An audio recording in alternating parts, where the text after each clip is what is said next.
بالله من الشيطان الرجيم.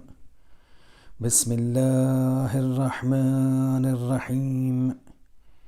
الحمد لله رب العالمين بارئ الخلائق أجمعين، ثم الصلاة والسلام والتحية والإكرام على خاتم النبيين وسيد المرسلين رسول رب العالمين أبي القاسم محمد وعلى آله الطيبين الطاهرين المعصومين المظلومين، لا سيما على الإمام المنتظر وحجة الله الثاني عشر ابن العسكري المنتظر، ولعنة الله على أعدائهم أجمعين من الآن إلى قيام يوم الدين. أما بعد، فقد قال الله سبحانه وتعالى في كتابه الكريم القرآن الحكيم: بسم الله الرحمن الرحيم. إنا أعطيناك الكوثر فصل لربك وانحر، إن شانئك هو الأبتر. صلوات.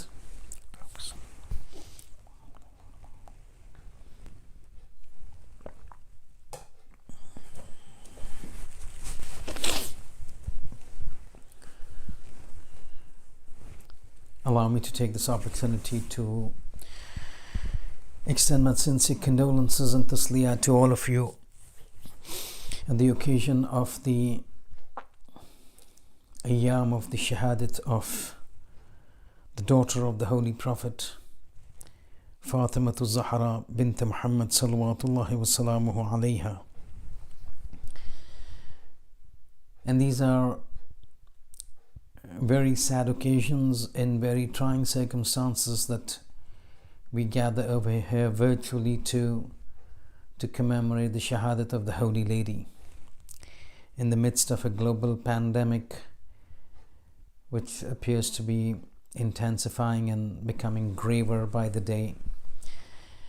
And then we are majboor, we are forced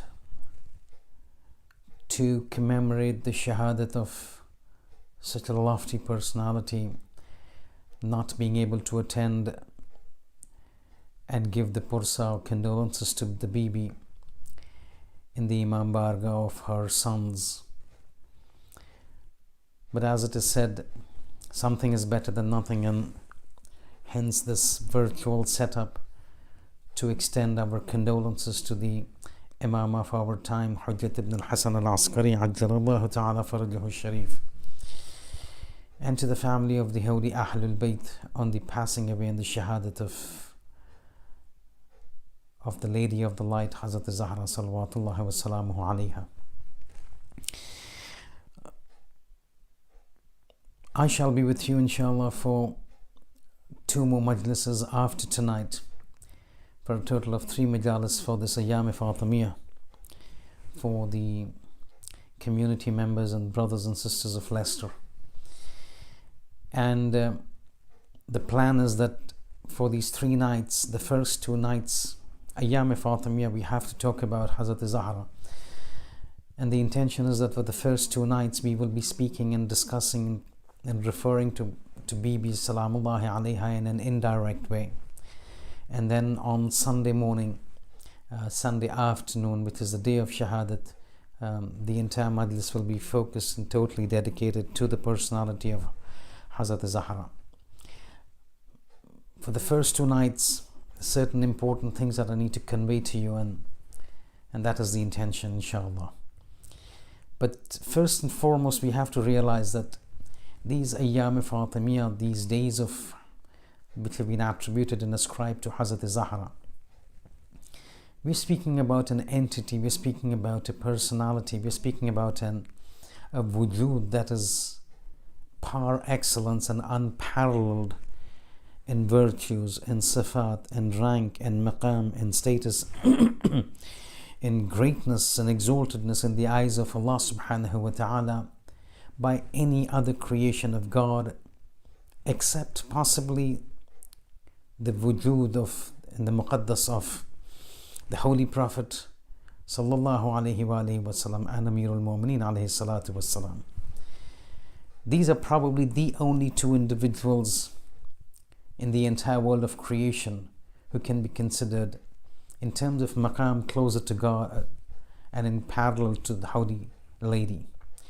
And the reason I say this is based on the fact that we've got a tradition, and I want to share this with you, this tradition, so that we set up a tone of our discussion for tonight and for the remaining 2 nights.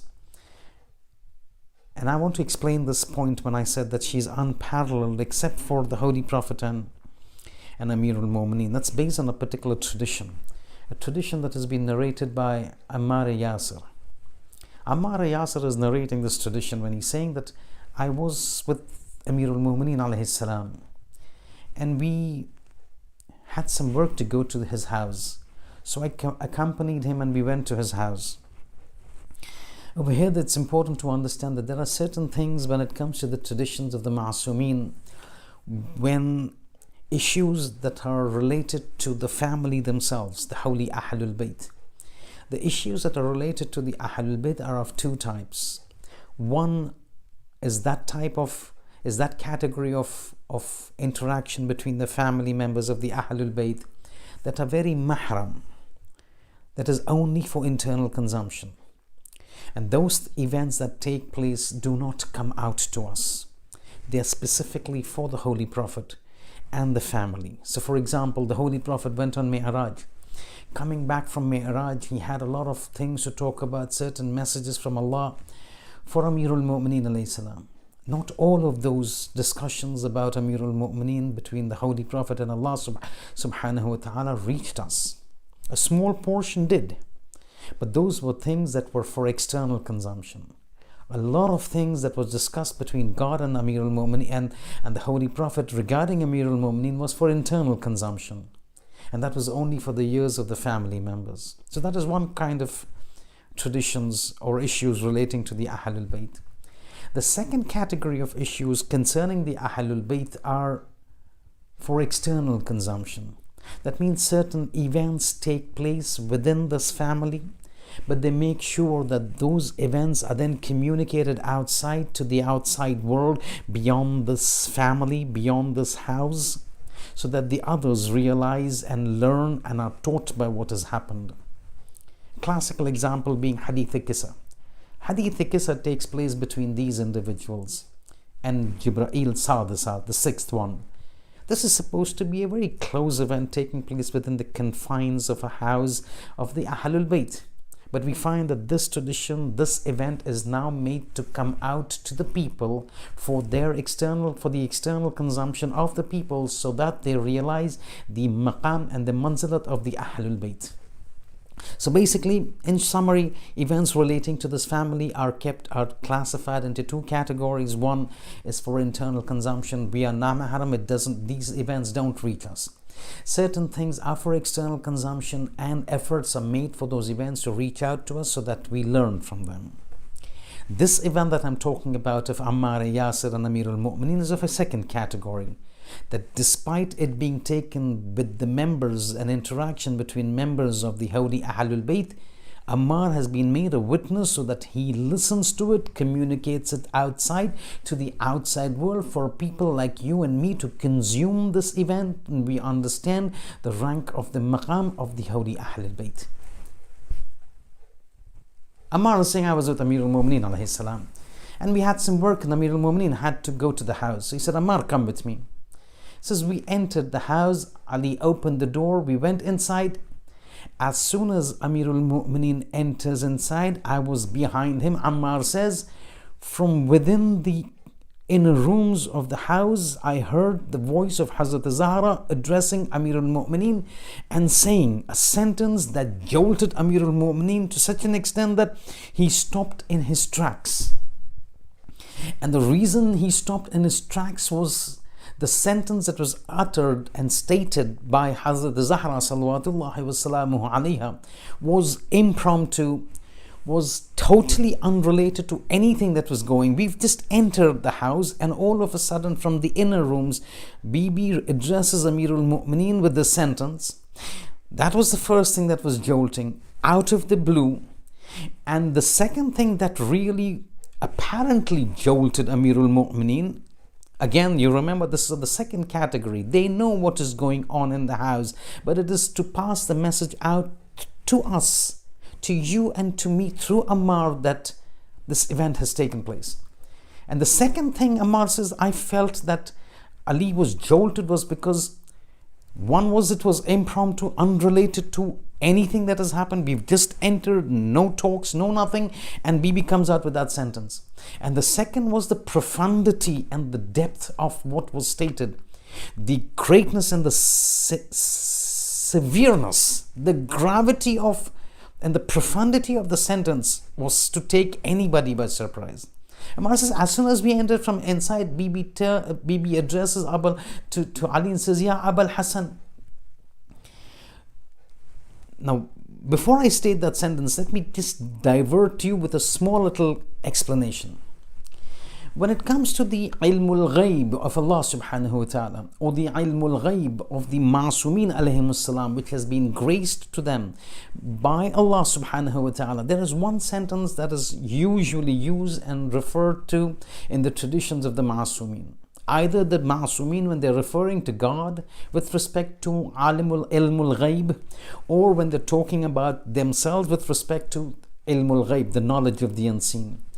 And the sentence that is used is Innal Imam, and this is a sentence that is replicated by our ulama in the books. It says, Innal Imam alimun bil ghaibi. Imam is knowing the ghaib. Then the explanation is, he knows ma kan. Innal Imam alimun bima kana. بَبِمَا هُوَ كَائِن بَبِمَا يَكُونَ. Or at times the words are, he is al-imam huwa alimun bima kana bima yakun bima huwa kain. What does this mean? This sentence states an imam is aware, is given the knowledge, or Allah is possessing the knowledge inherently of makan, what has happened in the past, وَمَا هُوَ يَكُونَ, what is going to come in the future, وَمَا هُوَ بِكَائِن, what is currently happening in this world. And so we find that whenever the talks about ilmul ghaib comes, this is what has been discussed, that an imam knows what is in the past. So you find numerous traditions of the sixth imam talking about what happened in the times of Bani Israel, the time of Hazrat Musa, Hazrat Isa alayhi salam. Sitting now, he's talking about those times. Alimun bima kan, what has happened. And وَمَا هُوَ يَكُونَ, what is going to take place in the future. So you find numerous traditions where Ali says, I know what is in the wombs of the mother before even the child comes out. I can tell you the gender of that child. It's a male child, or a female child. What is going to happen in the future? What is going to take place? Is it a male? Is it a female? You do not have access knowledge to it. I have knowledge and access to that kind of knowledge. And what happens now? So you find Imam Sajjad saying, I can sit over here, look at the entire universe right now as I'm sitting, and I can tell you exactly in what part of the universe what is happening. So the knowledge of makan, wama huwa yakun, wama huwa ka'in, what is happening now. Ammar says, as we entered from the inner rooms, I heard, and both of us heard, Amir al-Mu'mineen and myself, Bibi Zahra addressing Ali and saying, Ya Abul Hassan, do you want me to tell you Makan, what has happened in the previous eras? Wama huwa yakun, what is going to happen in the future? Wama huwa ka'in, what is happening in every part of the universe at this moment of time? Ammar says, as soon as the Amir al-Mu'mineen heard this, jolted. He stopped. Ammar says, Ali did not go into the room, into the house. He retraced his steps. And this is very important. He says he retraced his steps in a manner that He moved back in the same position as he had entered, without turning his back towards the door of the room to where Fatima Zahra was. Similar to what you and me do, and I do when we go for the haram, ziyarat of haram. When we enter into the shrine for doing the ziyarah, we do the ziyarat, and then out of respect, we turn and retrace our steps without turning our backs, because out of respect. Says it was amazing, Ammar is saying, to see Ali exhibiting such deference and respect to Fatima Zahra that he did not come out of the house by turning his back to the door where Bibi Fatima was inside the room, but he retraced his back, he retraced his steps, came out of the house, closed the door, and started to move. Says, Ya Amir al-Mu'mineen, where? Says, I want to go to the Holy Prophet, because what I've heard, and Ammar says, and Ammar is saying, the sentence was so sudden and so profound. Fatima is saying, do you want me to tell you everything that has happened in the past, or whatever that is going to happen in the future, or what is happening currently in every corner of the universe? Do you want me to tell you that? Ammar says, the Amir al-Mu'mineen turns to the house of the Holy Prophet, goes to the house of the Holy Prophet, knocks at the door, the door is open, goes inside, sees the Holy Prophet, salams the Prophet, the formality is done. As soon as the formality is done, before Ali could say something, the Holy Prophet, Ammar says, I see him smiling, and he turns to Ali, and before Ali can speak, the Prophet turns to him and says, Ya Ali, do you want to tell me what you've seen in your house, or do you want me to explain to you what you have seen? Ammar says, I'm stunned. What is it with this family? Over there I go and see the daughter is speaking in sentences that is beyond comprehension. Here I'm coming into the house of the father, and before Ali can say something, the Prophet is saying, should I tell you what you saw with Fatima, or would you want to tell it to me yourself? Says Amir al-Mu'mineen responds and says, Ya Rasulullah, you tell me better and explain to me what I saw. Ammar says, the Holy Prophet says, you went to the house. As soon as you entered the house, you heard Fatima saying, should I tell you whatever the knowledge about whatever has happened in the past eras? Or would you want me to tell you whatever is going to happen from now up to the day of judgment? Or are you wanting to tell me everything, ma huwa ka'in, whatever happens in today, in every nook and corner of the universe, what is happening now? Ammar is saying, I'm surprised the Holy Prophet was not there. But then this is the Holy Prophet. At that time, smiling, the Prophet explained to Ali, Ali, let me tell you one thing.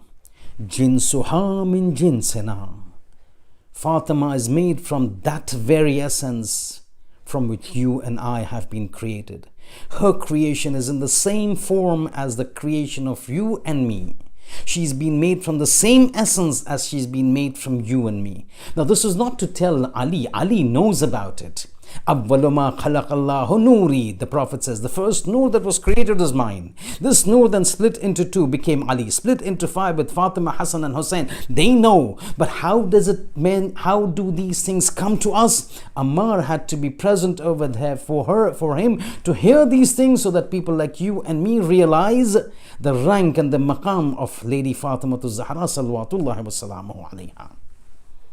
And this is why I said in the very beginning, we are here to commemorate the shahadat of a lady unparalleled except by the presence or the existence of the Holy Prophet and Amir al-Mu'mineen alayhi salam. But having said that, and this is how I will always, there will be something at the start about Bibi Fatima, and then some very important aspects in terms of amal and action that we need to do when it comes to Bibi Fatima. And this is the minwal, this will be the routine for the 3 nights. So there will be certain fadail and the ranks, and then the content, and then certain aspects that we need to do to show our love for the Holy Lady. That will come later in the lecture tonight and the subsequent nights. But one thing that I want to focus on today, and which will carry on for tomorrow, the topic for the first 2 nights. Remember, we said the first 2 nights, indirect references to Bibi Fatima, and then on the 3rd night we will focus solely on the personality of the Holy Lady. See, in our community, and when I say community, I mean the Shiite community worldwide, globally, we have an issue when it comes to 2 concepts.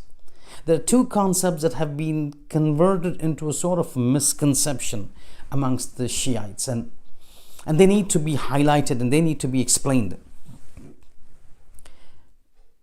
first is something that I refer to as familiarity breeds contempt. This is something that plagues the Shiite world.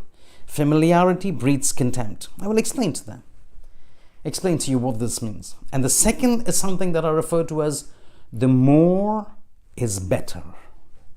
A misconception.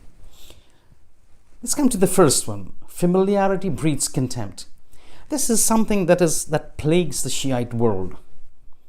We're not talking about the other communities. They may be having it. We're talking about our community, the Shiite community. So the familiarity breeds contempt.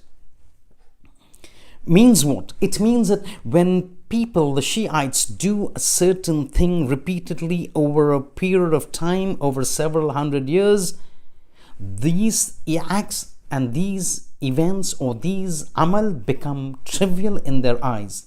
They consider these things to become trivial and insignificant. And the primary reason for that is because they're so exposed to it day in and day out that the maqam, the rank of that particular amal and action reduces in their eyes, as a result of which we come up with the sentence, familiarity with that particular act. Familiarity leads to contempt. It becomes insignificant and trivial in the eyes. So for example, the issue of, say, Surah Al-Hamd, Surah Fatiha. So every time we ask Surah Al-Fatiha, without giving a second thought, we recite Surah Al-Fatiha because it's been going on for so long. The importance, the profundity, the rank on the maqam of Surah Al-Fatiha has become diminished in our eyes. Whereas the same Surah Al-Fatiha, the tradition says, has the power, if recited appropriately, with conviction and with correctness, has the power to bring the dead to life. These 7 ayats of Surah Al-Fatiha are so powerful that they can bring a person back to life. It's been done before by the Masumeen. It's been done by no ordinary non-infallibles. Ordinary means in comparison to the infallibles, the Masumeen. Non-Ma'asumeen, ulama have done it. They've brought alive insects by reciting Surah Al-Hamd upon them. But for us, because it's become so commonplace, familiarity breeds contempt. We feel it's insignificant, it is trivial. And the classic example, that incident about that student of Sayyid Murtada Alam al-Huda. Now everybody knows this. I'm just going to rush forward this to present a point. Everybody knows about that incident. Sayyid Murtaza Alam al-Huda. Sayyid Murtada was the brother of Sayyid Radi Sharif, the companion of Nahj al-Balagha, the elder brother, Sayyid Murtada Alam al-Huda. In his time, Mardi al itlaq of the entire Shiite world. Man, ajab personality. And he used to give his dars, he used to give his classes, and he would notice every time one particular student would always be late. I'm rushing forth. You heard it so many times. But just to link it up. And one day he calls him and says, I see you always coming late. What is the reason? He says, Sayyidi Ustad, I live on the other side of the river. There was a river. I live on the other side of the river. For me to come to your class, I have to cross the river. But whenever I come, the bridge that is there over the river is lowered at a certain point of time every morning. And I have to wait for that bridge to be lowered for me to cross that river and come to the other side so that I can attend your dars and class. So when I wait for the bridge to lower and I use it to cross over, I'm invariably late because they don't lower the bridge earlier than the time that they normally lower it. And that causes me to come late. Said Murtada says, I'm going to give you something. I'm going to write for you something. Hold it in your hand. Next time when you come to the water, don't wait for the bridge. Hold this in your hand and walk across the river. Says, walk? He says, yes, walk over the water. And said Alam al-Huda writes something, gives it to him, says, hold it in your hand and you'll be able to walk over water. But do not open this to see what is inside. He says, yeah. Next day morning, with that chit in his hand, with that dua in his hand, he tentatively puts his foot onto the water, and lo and behold, he's able to walk on water. And he walks over the river without waiting for the bridge to be lowered, and he's in time for the dars.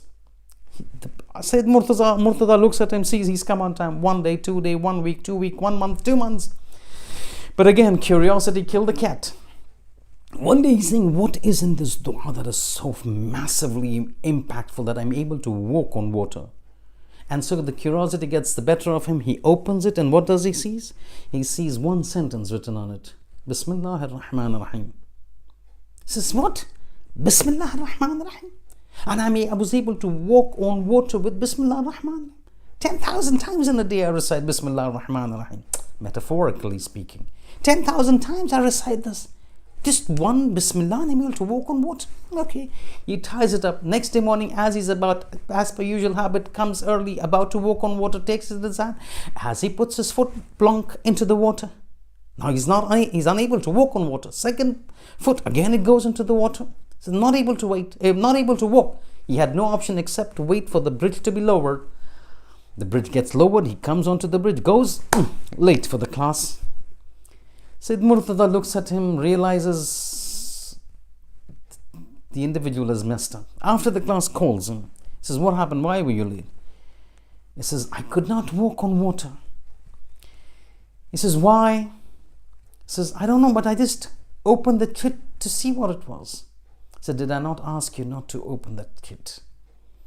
You opened the kit and you saw that Bismillah ar-Rahman ar-Rahim. Because you were using Bismillah ar-Rahman ar-Rahim so often, it had bred contempt in your heart towards it. It had become insignificant. Its value had become trivial. As a result of it, its effectiveness also reduced. So when you open the kit and you say, oh, it's only Bismillah ar-Rahman ar-Rahim, the conviction of the greatness of Bismillah lowered. As a result of it, the impact and the effect of Bismillah also was reduced. You were not able to walk on water. Previously you thought, oh, it is something massively important, du'as, and your conviction was strong, which allowed you to walk over it.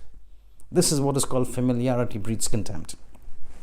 Point number one, misconception in the Shiite world. Point number one. Point number two, because both of these points eventually lead up to the discussion on my topic. Part of it will start tonight, the remaining will complete tomorrow. The second thing that we're having a problem in terms of understanding is our concept of the fact that it's somehow come into our concept, into our mindset, our perception that the more an act is, the better it is and superior it is. So the more the length of a namaz, the more superior that namaz is.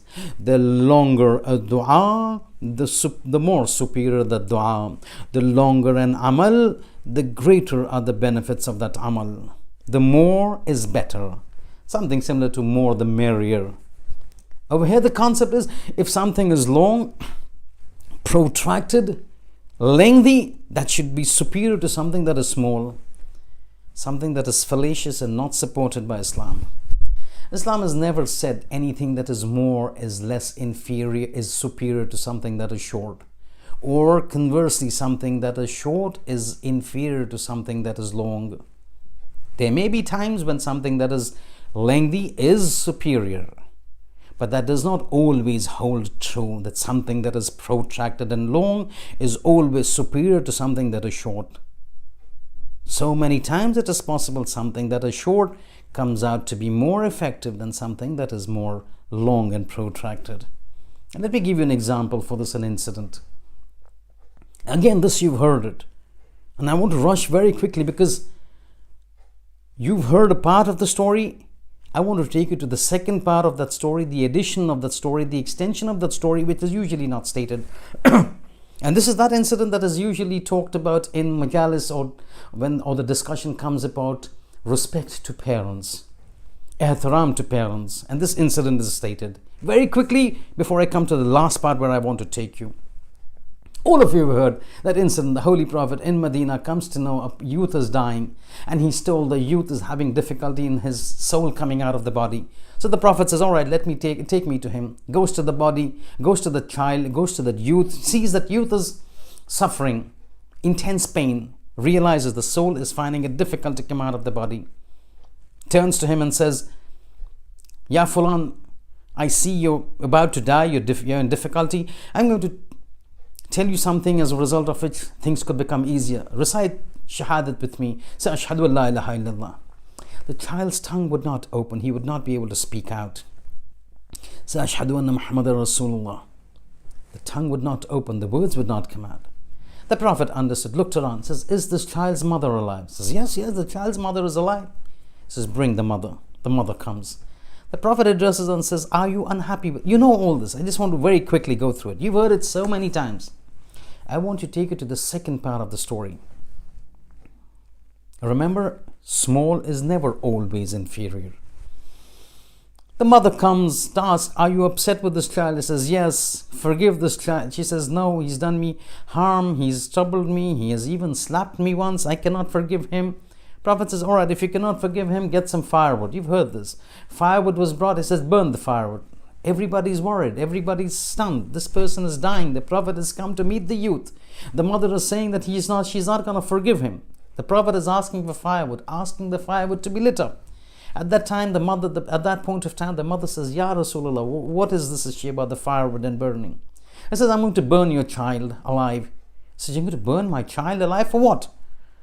He says, it's better he burns in this world, because what he's going to face in the hereafter is going to be even more painful for him. He might as well burn to death here. At that time, the love of the mother comes. She says, Ya Rasulullah, I've understood, I've forgiven, because you've made me understand, very quickly, you've made me understand what he will go through if I don't forgive him. I forgive him. The Prophet turns to the child and says, Qul ashhadu an la ilaha illallah. Say, ashhadu an la ilaha illallah. All of a sudden, because of the forgiveness of the mother, the tongue opens up. He recites the tawheed of the wahdaniyat of God, bears testimony to the nubuwwat of the Holy Prophet. Everybody hears this at this time, up to here. This is a story which is said in the ihtiram and the respect to the parents. But there's a little portion of this tradition that goes beyond, a second part of the story. Usually it stops over here. The mother is forgiven, and this child is now able to open up and speak easily. Previously not able to speak out the shahadatain and the kalima. The riwayat goes further.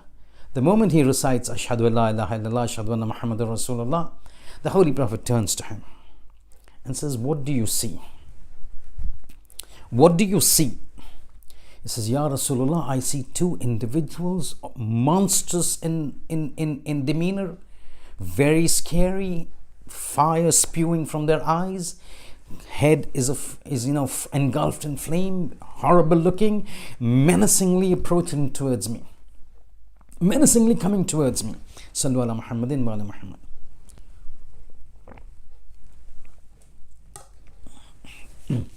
I see two monstrous individuals, dreadful looking, coming menacingly towards me. He says, how do you feel? He says, I'm completely overcome by fright. I don't know what to do. These people are looking so menacingly towards me and coming towards me. The Prophet says, recite what I'm reciting to you. He says, yes, tell me, Rasulullah, what do I do to help myself from these two individuals? Prophet says, Qul, say, Ya man yaqbalul yasira wa ya'fu anil kathira, iqbal minnil yasir wa'fu anil kathir, innaka antal ghafurur rahim. 5 short sentences, 5-6 short sentences, a short dua. He recites it, Ya man yaqbalul yasir. O you who accept small acts of goodness from his servants. وَيَعْفُ عَنِ الْكَثِيرَ. And in compensation you forgive enormous acts of sins and disobediences. You take little acts of ibadat and accept it, and in compensation you erase numerous acts of sins and disobediences. Ya man yaqbalul yasir. Accept small acts. وَيَعْفُ عَنِ الْكَثِيرَ. And do ma'af. Even numerous events of disobediences. Accept from me my small little contribution to you. وَعْفُ عَنِّ الْكَثِيرَ. And erase numerous of my sins. Why? إِنَّكَ أَنْتَ الْغَفُورُ الرَّحِيمُ. You are Ghafur Ya Rahim. The boy recites this. Now the Prophet says, what do you see?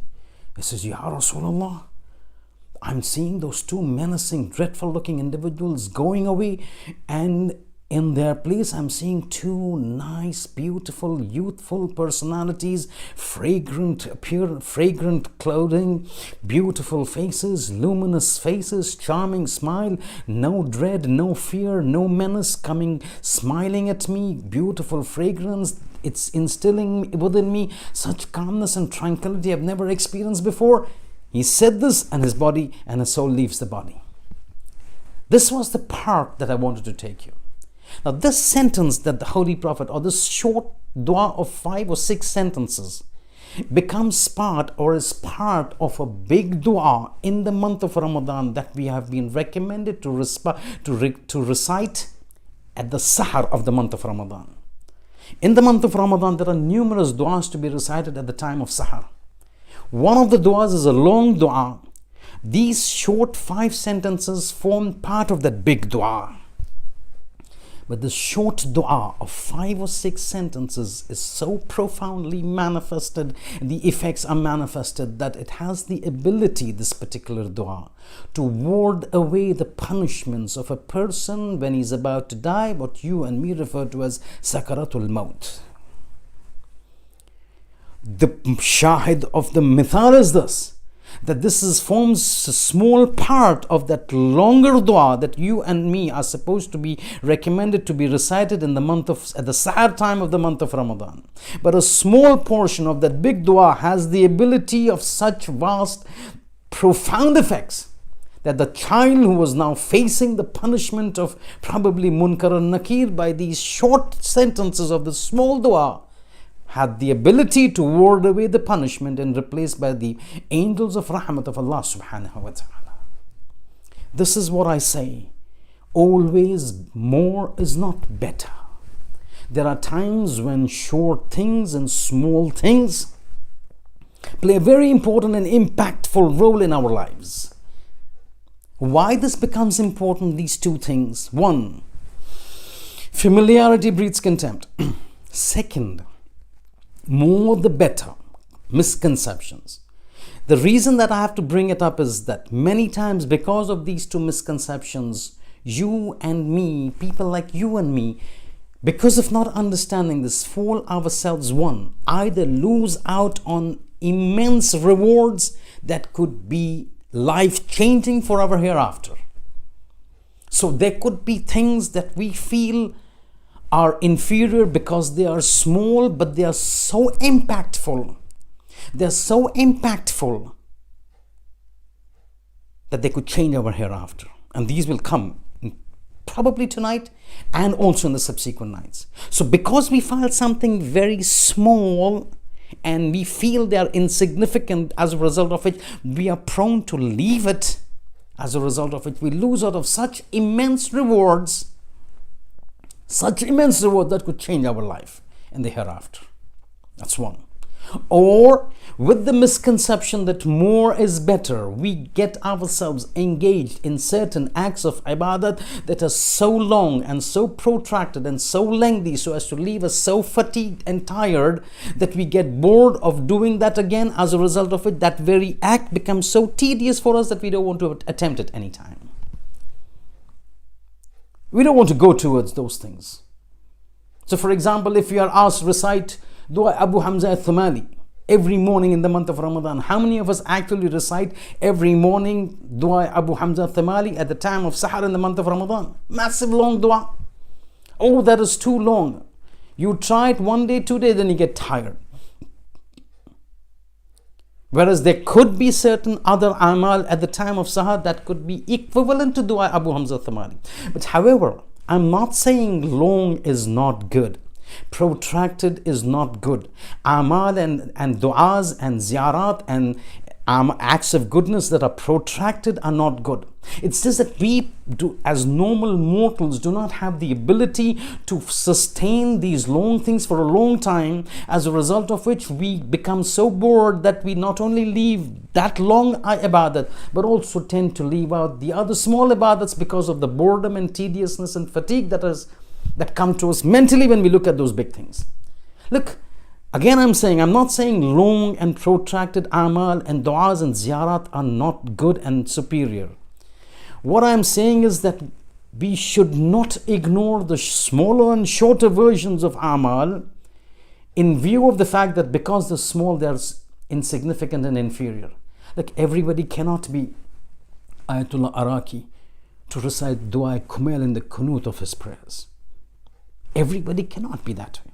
Everybody cannot be like Mirza Malik Jawad Malikiya Tabrizi, who would start his namaz subh at the time of adhan subh, and he would continue his 2 rakat namaz subh wajib from the adhan subh and complete it 5 to 7 minutes before qada. That means his 2 rakat namaz subh would be approximately an hour, 5 minutes, hour, 10 minutes long. And the majority of that time would be going in the qunut of his 2nd rakat. Everybody cannot be that way. But what it means is that if we've got the concept that if something is small, it is inferior, so we leave that. At the same time, we've got this mindset that something that is long and protracted is superior, but we cannot adhere to it. We will not even do that, and we will not even do this. We will lose that, we will lose this, then we have a problem. And having understood this, having understood these 2 concepts, our endeavor for the remaining nights is based on this. What are those things that we do on a daily basis which have such maximum impact? But because of this understanding that we have, that one, our familiarity breeds contempt, we take them to be too insignificant, and then we are prone to leave it.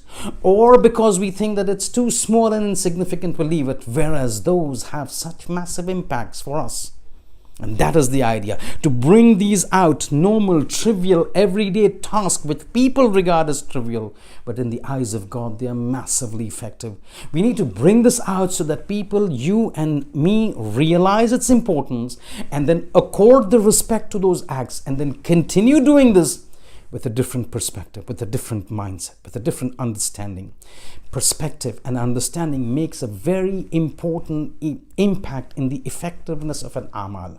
So that same Bismillah ar-Rahman ar-Rahim, when hidden in a piece of paper, was so effective, but when it opened out and the perception was that it is now just one Bismillah ar-Rahman ar-Rahim, the effect was that same Bismillah ar-Rahman ar-Rahim previously, with a different perception, was able to allow a person to walk on water.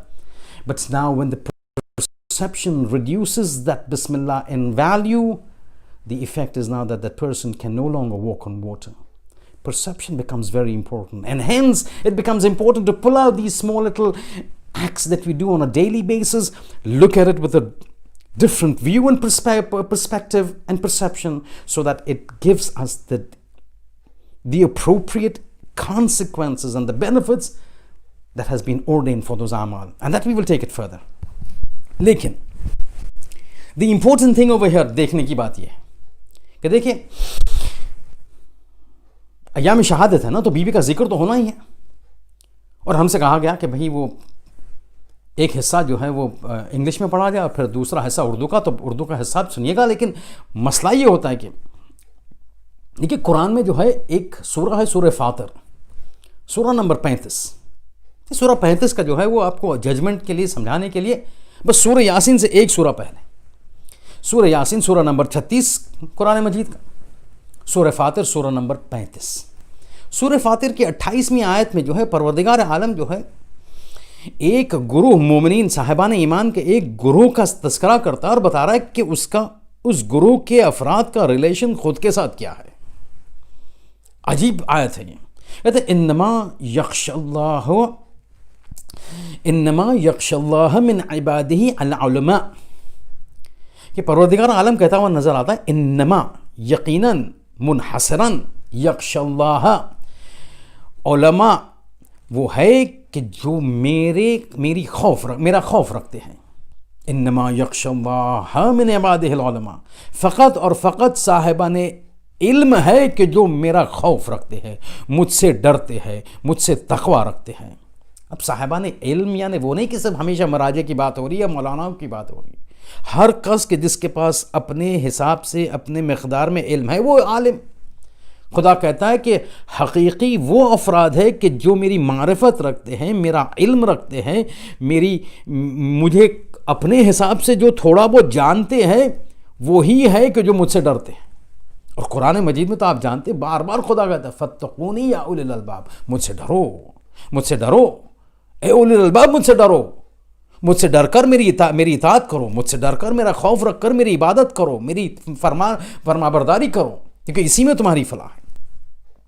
यही चीज़ क्या उलमा है, जो साहिबान इल्म है, वो मुझसे डरते हैं। نا عام طور پر آپ دیکھیے گا زندگی میں جو ہے وہ روزمرہ زندگی میں کہاں دنیا خدا جو ہے وہ حتیٰ ہم مسلمان مومنین کہاں ہے خدا کا ڈر ہمارے دل میں، کہاں ہے ہم خدا سے ڈرتے ہیں؟ پوری زندگی میں آپ دیکھیے دن بھر کے روزمرہ جو ہے ہم روٹین چلاتے ہیں، غیبت ہوتی ہے، جھوٹ بولا جاتا ہے، فلان فلان، یہ سب پورے 24 گھنٹے میں آپ مجھے بتائیے خدا کا خوف کہاں ہے؟ مگر آپ دیکھیے گا مثلاً آیت اللہ مرحوم سید آیت اللہ ابو القاسم آیت اللہ عظمہ سید ابو القاسم خوئی، لوگوں نے دیکھا جب وہ فتویٰ لکھتے تھے تو فتویٰ لکھتے لکھتے آنکھوں سے آنسو جاری، زار و قطار رو رہے تھے۔ پوچھا گیا آغا سیدی آپ رو کیوں رہے ہیں؟ کہتے میں فتویٰ تو لکھ رہا ہوں لیکن مجھے پتہ نہیں کہ یہ فتویٰ میری تحقیق جتنا جد و جہد اجتہاد کر سکا کیا میں نے، اور یہ فتویٰ میرے حساب سے نکل آیا حدیثوں کی روشنی میں، استدلال کی روشنی میں، قرآن کی آیت کی روشنی میں، لیکن ڈر رہا ہوں ایسا تو نہیں کہ یہ جو لوح محفوظ میں اس مسئلے کے سلسلے میں لکھا گیا ہے میرا فتویٰ اس کی مطابقت نہ کرتا ہو، وہاں کچھ اور حکم ہے میں کچھ اور لکھ رہا ہوں، مجھے پتا ہے کہ میں بری ذمہ ہو جاؤں گا لیکن ڈر رہا ہوں خدا سے۔ فتویٰ لکھتے جاتے زار و قطار روتے جاتے، یہ سے کہتے ہیں تقویٰ۔ انما یخشی اللہ من عبادہ العلماء، صاحبان علم ہے جو مجھ سے ڈرتے ہیں، خدا سے ڈرتے ہیں۔ بس بے عین ہی یہی چیز جو ہے وہ حضرت زہرا کے سلسلے میں، وہی ہے صاحبان علم کہ جو حضرت زہرا کی حقیقی معرفت رکھ سکتے ہیں۔ دیکھیں میں نے شروعات میں میں نے کیا عرض کیا تھا؟ میں نے عرض یہ کیا تھا کہ ہمارا منوال، ہمارا دستور العمل یہی ہوگا کہ ہم جو ہے وہ بی بی کی شان میں کچھ بیانات فرمائیں گے، فضائل، اس کے بعد جو ہے ہمارا ٹاپک ہوگا، اور پھر کچھ چیزیں جو ہیں ہمیں بی بی کے سلسلے میں جاننی ہے اور بی بی کو ہدیہ کرنا ہے۔ دیکھیں ہم جو ہے وہ ڈنکا بجاتے پھرتے کہ ہم جو ہے بی بی کے ماننے والے ہیں، ہم بی بی کے محبین ہیں، بی بی کے جو ہے وہ فرما بردار ہیں، بی بی کے اتباع کرنے والے ہیں، لیکن ادعا زبان سے تو صرف نہیں ہوتا نا، عملی طور پر دکھانا ہے، اور یہی ہمیں کرنا ہے، ریزولوشن کرنا ہے اس ایام فاطمیہ میں، اس بار کے، اس سال کے 2021 کے، کہ ہم بی بی آپ کی محبت کرتے ہیں، آپ سے پیار کرتے ہیں، آپ کی اتباع کرتے ہیں، آپ کی پیروی کرتے ہیں، ہم آپ کے شیعہ ہیں، لیکن صرف زبان سے نہیں، ہم آپ کو بتانا چاہتے ہیں عملی طور پر کہ ہم کس طرح آپ کے شیعہ ہیں، ہماری محبت، ہمارے اتباع، ہماری پیروی کا جو ہے وہ عملی نمائش ہم پیش کرنا چاہ رہے ہیں، وہ یہی ہے بتانا چاہ رہے ہیں۔ اور میں نے کیوں اس اختیار کیا یہ سورہ فاطر کی 28ویں آیت؟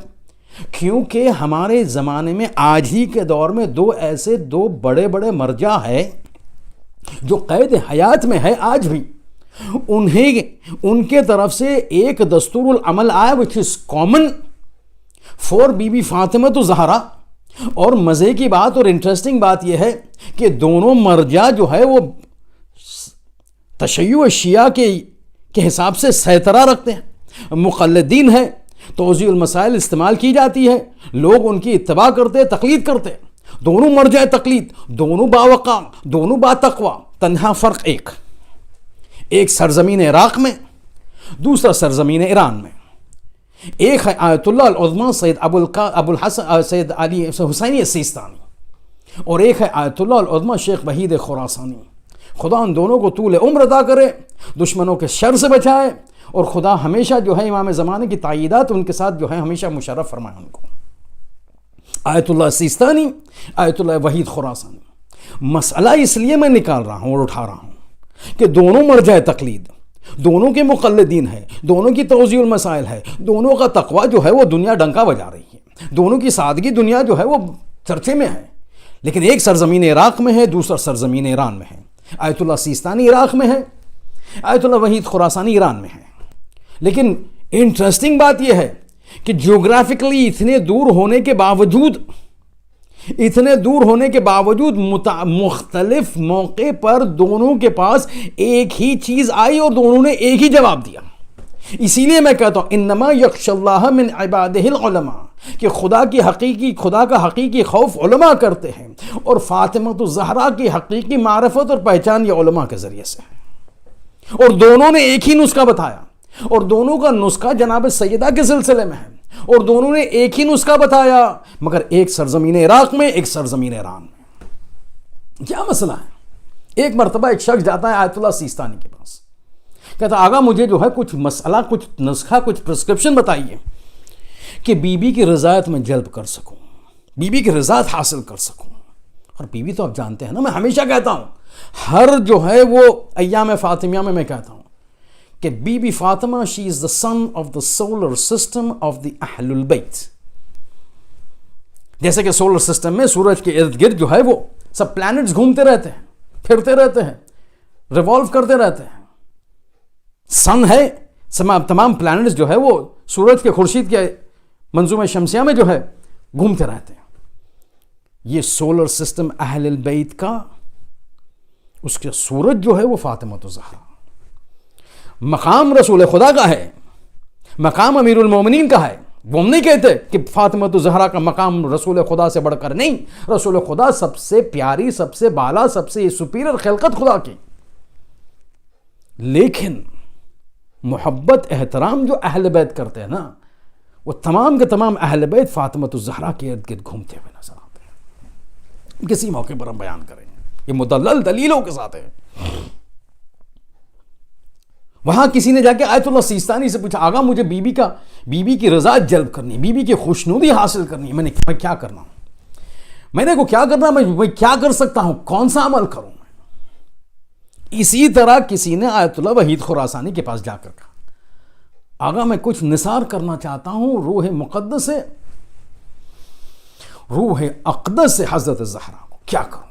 اور دونوں مرجع تقلید, دونوں اپنے تقوی پر, اپنے چوٹی پر, دونوں جو ہے مجتہدین اعلیٰ, استاد المجتہدین. کتنے مجتہدین کو انہوں نے تدریس کی, اور دونوں کا ایک ہی جواب. اب اگر جو علماء یہ جواب دیتے ہیں بی کے سلسلے میں, تو پھر ہمیں تو جو ہے وہ اختیار کرنا ہی ہوگا نا, ہمیں تو کرنا ہی ہوگا.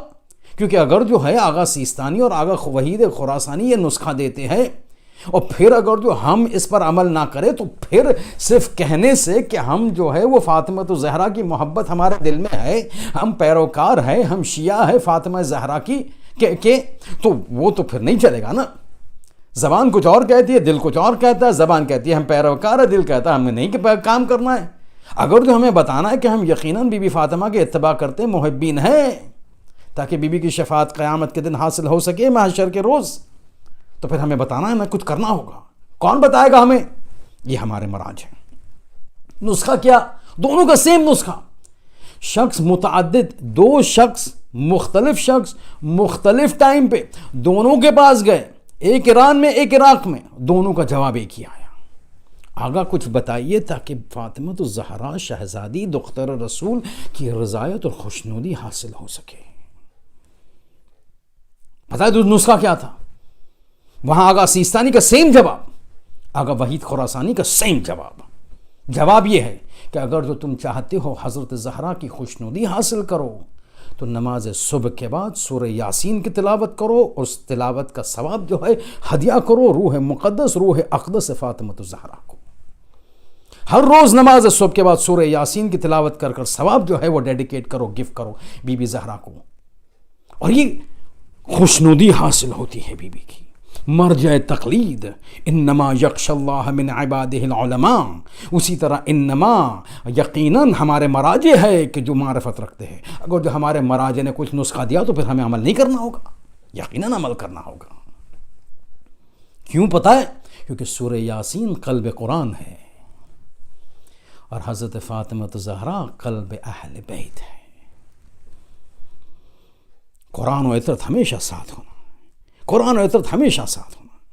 قلب قرآن سورہ یاسین, قلب اہل البیت فاطمہ الزہرا. دیکھیں کس طرح جو ہے وہ جوڑی ملتی ہے, قرآن اور اہل البیت ساتھ میں, قلب قرآن اور قلب اہل بیت ساتھ میں. سورہ یاسین نماز صبح کے بعد تلاوت کر کے ہدیہ پیش کرنا ہے جناب سیدہ کو صلوات اللہ وسلامہ علیہا. لیکن یہ مقام اس طرح نہیں ملتا. 18 سال میں کسی کی شہادت واقع ہو جائے, اور وہ اس مقام پہ پہنچی ہو کہ مراجع اعظام حتیٰ معصومین جو ہے ان کے سامنے احترام میں ہو جاتے ہیں. یہ کوئی عام معمولی شخصیت نہیں ہے, لیکن یہ شخصیت کو یہ مقام حاصل کرنے کے لیے بڑی تکلیفیں اٹھانی پڑی. آپ تصور کریے کہ آیت تطہیر کے نازل ہونے کے بعد 6 مہینے تک رسول خدا جب بھی فاطمہ زہرا کے در سے جو ہے اور گھر سے پاس ہوتے ہو, یا مسجد النبوی جانے کے لیے یا وہاں سے آنے کے لیے, جب بھی پاس ہو جائے کھڑے رہ جائے، ایک مرتبہ جو ہے وہ دروازے کی طرف، فاطمہ کے دروازے کی طرف اشارہ کیا جائے اور پھر وہ تلاوت کی جائے، انما یرید اللہ یذھب عنکم الرجس اہل البیت ویطہرکم تطہیرا، پھر کہے السلام علیک یا اہل بیت النبوہ، ہمارا سلام ہو، رسول خدا کہتے ہیں میرا سلام ہو اہل بیت النبوت پر۔ عجیب شخصیت ہے یہ، عجیب شخصیت۔ لیکن مسئلہ یہ ہے کہ یہی جو ہے شخصیت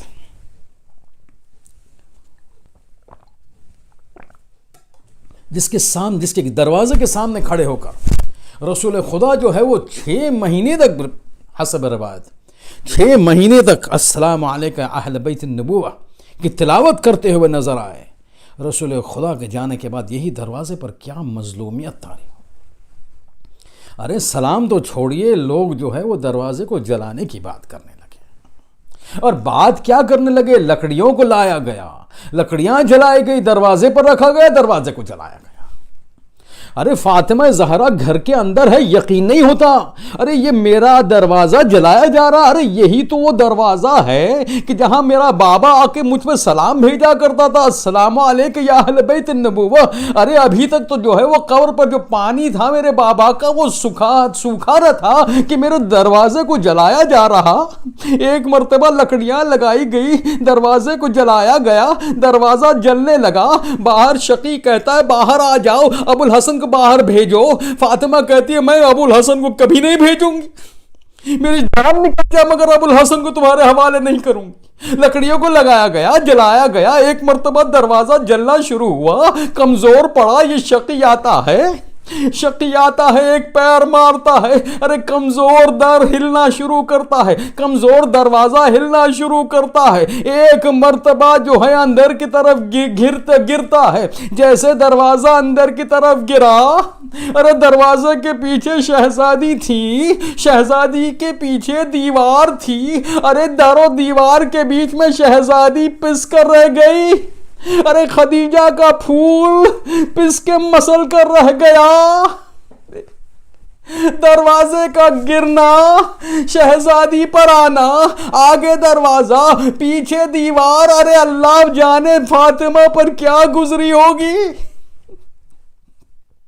وہ کیا گزری ہوگی مجھے تو نہیں پتا، آپ کو بھی نہیں پتا، لیکن معصومین کو پتا تو ہے نا۔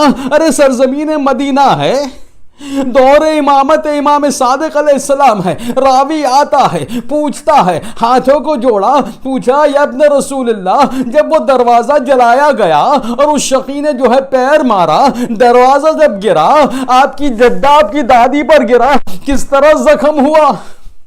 کہتے ایک مرتبہ جیسے سنا چھٹے امام کے آنکھوں سے آنسو جاری، ارے راوی پریشان، ہاتھوں کو جوڑا، مولا کچھ خطا ہو گئی ہے، کوئی غلطی ہو گئی ہے۔ ایک مرتبہ چھٹا امام کہتا ہے تم سے کوئی غلطی نہیں ہوئی، مگر وہ جو منظر اتنا دل خراش ہے، ارے آنکھوں سے آنسی بھی اختیار جو ہے جاری ہو گئے۔ کہتے مولا کیا بات ہے؟ کہتے سننا چاہو گے کہ جب دروازہ گرا تو کیا زخم ہوا؟ ارے ہمارے دروازے میں جو ہے وہ کیل لگی ہوتی تھی، جب وہ شقی نے دروازے کو جلایا اور پیر مارا، جب دروازہ گرا تو جو ہے میری دادی پر گرا، ایک کیل جو ہے میری دادی کے سینے میں گھس گیا اور سوراخ کر گیا، ارے اتنا شدید سوراخ تھا، آنکھوں سے آنسو جاری ہے چھٹے امام کے، اتنا شدید زخم تھا، جب تک میری دادی زندہ تھی ہر نفس جب لیتی تھی اس سوراخ سے خون نکلتا تھا۔ یعنی آپ سمجھ رہے ہیں، ہر سانس جب شہزادی لیتی تھی خون جو ہے وہ زمین جسم سے نکلتا تھا، یعنی ہر سانس میں شہزادی جو ہے شہید ہو رہی تھی۔ ارے آنکھوں سے آنسو جاری، مگر صرف یہ ایک زخم نہ تھا، صرف یہ ایک زخم نہ تھا، ارے ایک مرتبہ جیسے آنکھیں کا تھوڑا افاقہ ہوا، کچھ احساس ہوا، ارے میرا بیٹا شکم میں نہ رہا، ارے محسن چلا گیا، ایسی حالت میں ایک مرتبہ پکارا، اے فضہ خذینی، اے فضہ مجھے سنبھالو، ارے میرے پیٹ میں میرے کوکھ میں میرا بچہ نہ رہا، محسن دنیا سے چلا گیا۔ ارے شہزادی ہاتھ جوڑ کر میں کہوں گا آپ کا محسن شہید ہوا لیکن فضا تو تھی سنبھالنے کے لیے، بعد میں ابو الحسن تو آئے تھے آپ کا خیال رکھنے کے لیے، آپ کے پاس علی حسن اور حسین تھے، آپ کے پاس زینب اور ام کلثوم تھے، ارے لیکن مولا بی بی ذرا کربلا میں آئیے، ارے بی بی ذرا کربلا میں آئیے، دیکھیے کیا مسئلہ ہے، بی بی ذرا کربلا میں آئیے، دیکھیے کیا مسئلہ ہے، آپ جانیے گا میں کس طرح لے جا رہا ہوں، کس طرف لے جا رہا ہوں آپ کو۔ ارے جو ہے دربار ابن زیاد ہے، دربار ابن زیاد ہے، قیدیوں کو لایا گیا، ارے نواز رسول زادیوں کو قیدی بنا کر لایا گیا، ایک مرتبہ سامنے تشت پر حسین کا کٹا سر ہے، ابن زیاد مخاطب ہو کر حسین سے بات کر رہا ہے، ارے وہاں جو ہے زینب سن رہی ہے، زینب سن رہی ہے، ایک مرتبہ جھکتا ہے، حسین کے روبرو آتا ہے، حسین کا کٹا ہوا سر ہے، ایک مرتبہ ابن زیاد کہتا ہے حسین کربلا سے پہلے تو میری تمہارے ساتھ ملاقات ہوئی تھی، اس وقت تو اتنے پیر نظر نہیں آ رہے تھے، اتنے بوڑھے نظر نہیں آ رہے تھے، کیا بات ہے کہ اتنے بوڑھے ہو گئے، ارے تمہارے سر کے تمام بال جو ہے سفید ہو گئے، کیا بات ہے، ارے بس یہ کہنا تھا، اب زینب سے برداشت نہ ہو سکا، ارے کلیجے کو پکڑا، ایک مرتبہ مڑتی ہے، ابن زیاد سے کہتی ہے، ارے ابن زیاد مجھے پتا ہے میرے بھائی کو کس نے بوڑھا کیا، میرا بھائی کہاں بوڑھا ہوا، ابن زیاد کہتا ہے بتا، کہتا ہے ارے علی اصغر کا جنازہ، علی اصغر کا جنازہ، ارے میرا بھائی علی اصغر کے جنازے پر پہنچا، ارے جنازہ 18 سال کا کڑیل جوان باپ کو بوڑھا کر دیا۔ لیکن آزادارو میں ایک بات کہوں، جناب زینب نے ایک بات کی نا، ارے معصومین ایک اور بات کہتے ہیں، ایک اور جگہ کہتے ہیں کہ جس نے جو ہے وہ امام حسین کو جو ہے وہ بوڑھا کر دیا، وہ مرحلہ تھا کہ ہاتھ میں شیش ماہا تھا، پانی کا مطالبہ کیا بچے کے لیے، پانی تو نہ دیا گیا، ارے ایک مرتبہ 3 بھار کا تیر ہرملہ کا جب چلا، ارے اصغر جب ہاتھ پر پیوست ہوا، اس کی حالت کیا تھی امام حسین کی، امام اس حادثے سے امام کی حسین کی کیا حالت کیا تھی، مدینے کا واقعہ ہے، ایک مرتبہ جب رہائی مل چکی، امام سجاد مدینے میں ہے، ایک مرتبہ ایک آدمی آتا ہے، صحابی آتا ہے، ہاتھوں کو جوڑا، چہرے پر مسکان، امام کہتے ہیں ارے تو ہنس کیوں رہا ہے، مسکرا کیوں رہا ہے، ارے ہمارے گھر میں جو ہے اتنا بڑا حادثہ ہو گیا، تم مسکرا رہا ہے، کہتے مولا آپ کو ایک خوشخبری دینی ہے، کہتے کیا بات ہے، کہتے جو مختار جو ہے ایک ایکسپیڈیشن کو چالو کر چکا ہے، شروع کر چکا ہے، تمام کربلا کے قاتلوں کو پکڑ کر جو ہے وہ مار رہا ہے، تمام قاتلوں کو پکڑ کر سزا دے رہا، ہر وہ شخص کہ آپ کے بابا کے قتل میں شامل تھا سبھی کو پکڑ رہا ہے۔ ایک مرتبہ کچھ دیر تک چپ رہے مولا، پھر ایک بات پوچھا نہیں کہ کیا عمر سعد پکڑا گیا، نہ پوچھا ابن زیاد پکڑا گیا، نہ پوچھا خولی یا شمر پکڑا گیا، بس ایک جملہ کہتے ہیں اے صحابی تو یہ خوشخبری تو لے آیا لیکن پہلے اتنا بتا دے کیا مختار نے ہرملا کو پکڑا تھا، کیا ہرملا گرفت میں آیا، ارے راوی پریشان، مولا شمر نے آپ کے بابا کو قتل کیا، حسین ابن نمیر نے 18 سال کے آپ کے بھائی کو قتل کیا، ارے جو ہے عباس کی بازو کٹے کسی کا نام نہ لیا، ہرملا کا نام لیا، ارے چھٹا چوتھا امام زارو قطار رونا شروع کرتا ہے، ارے اے راوی اے میرے صحابی تجھے کیا پتا میرا بابا شمر سے مرنے سے ہاتھ سے قتل ہونے سے پہلے وہ 3 بھال کا تیر جو اصغر کو لگا میرا بابا کی پہلی شہادت وہیں ہو گئی، ارے شیش ماہے کو ہاتھ میں لیا، ارے خون کا فوارہ شیش ماہے کا کہاں ڈالے، آسمان راضی نہ تھا، ارے زمین قبول نہ کر رہا تھا، خون کو میرے بابا نے لیا اپنے چہرے پر مسل ڈالا، اے میرے شیش ماہا، اے میرے اصغر، وَسَيَعْلَمُ الَّذِينَ ظَلَمُوا أَيَّ مُنْقَلِبٍ يَنْقَلِبُونَ أَلَا وَلَعْنَةُ اللَّهِ عَلَى الْقَوْمِ الظَّالِمِينَ ماتم حسین۔